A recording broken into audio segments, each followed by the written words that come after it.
Syederalun viral kisah seorang mahasiswa muslim mendapatkan buka puasa dan sahur gratis di Universitas Harvard. Bahkan para mahasiswa boleh membawa pulang makanan berlebih.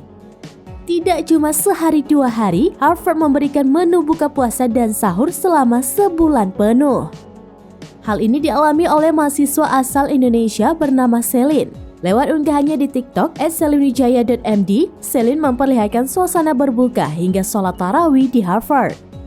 Kemeriahan bulan suci Ramadan tidak hanya dirasakan di negara Arab, Indonesia, dan negara dengan penduduk mayoritas Muslim saja, namun juga dirasakan oleh umat Muslim di seluruh dunia.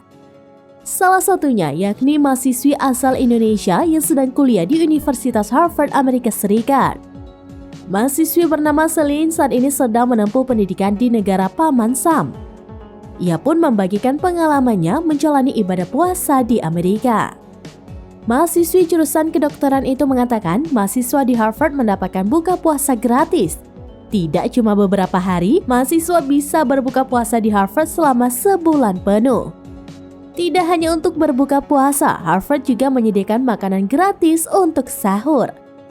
Momen ini tidak cuma dirasakan oleh mahasiswi Harvard itu sendiri, mereka diperbolehkan mengajak keluarga atau 2 teman. Mahasiswi kedokteran ini bahkan tidak menyangka komunitas Muslim di Harvard begitu besar. Saking banyaknya, mahasiswa harus antri untuk mendapatkan makanan berbuka puasa.